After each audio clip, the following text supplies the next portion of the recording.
je suis en train aussi de demander des informations pour en savoir plus sur la disponibilité des masques et de l'oxygène aussi et de certaines logistiques dans la région. Et il ne s'agit pas tout simplement de Kédougou commune. Aujourd'hui, la question est tellement importante, le virus ne connaît pas de frontières, ne s'intéresse pas simplement à la commune en laissant de côté donc les villages, ça peut passer par n'importe quel lieu, n'importe quel donc transmetteur et donc il faut absolument être préparé. Et je suis quasiment certain que dans certaines communes, il n'y a pas de masque, il n'y a pas de disponibilité d'oxygène. Déjà, au niveau de la grande capitale de Dakar, on a vu en fait ce qui s'y est passé au point d'amener, au-delà simplement ou juste au moment de la troisième vague, amener l'État à prendre conscience et à enfin prendre des décisions importantes. Je pense quelque part c'est révélateur du laxisme et du manque de courage politique et du manque aussi de lucidité. Et ils en manquent encore parce que il faut immédiatement et très rapidement doter en fait toutes les communes et partout de ce minimum en termes de logistique et d'infrastructure pour aider donc ceux-là qui souffrent de cette pandémie-là de pouvoir faire face. Aujourd'hui, il y a un stress extraordinairement lourd qui pèse sur le personnel donc des hôpitaux.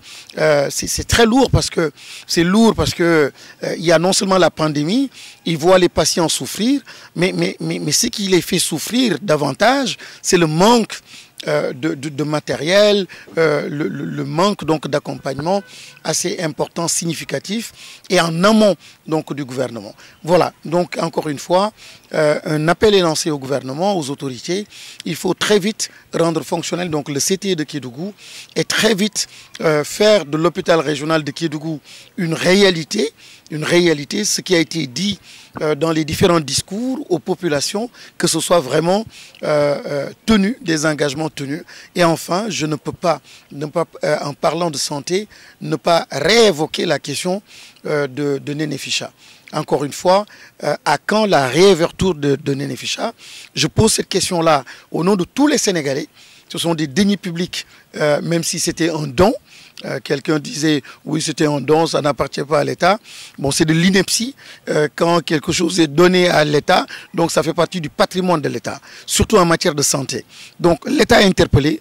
Nous voulons savoir ce joyau qui appartenait au Sénégal, ce joyau qui appartenait à la région de Kédougou, pourquoi l'avoir fermé pendant 10 ans et pourquoi ne pas le réouvrir, pourquoi ne pas en faire un hôpital pour les militaires comme l'hôpital principal qui est un hôpital militaire mais qui sert tout le pays, toute la région, tout le pays, toutes les régions.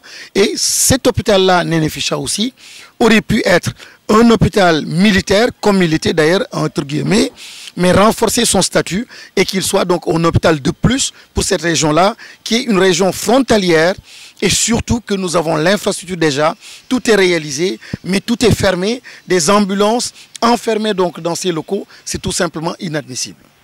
Cette question-là est une question importante du centre de traitement des épidémies. Parce qu'à Kédougou, le nombre de cas commence à monter. Mais en même temps que le nombre de cas graves commence à augmenter.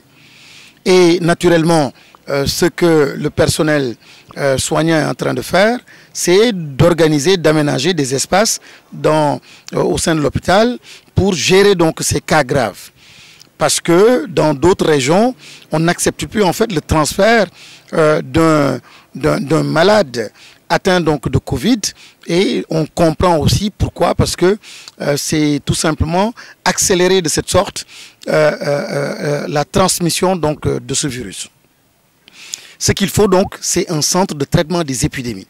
Parce qu'aujourd'hui, si on passe à un nombre encore plus élevé, on risque de faire de l'hôpital ou des centres de santé donc de Kédougou des lieux de transmission donc de ce virus.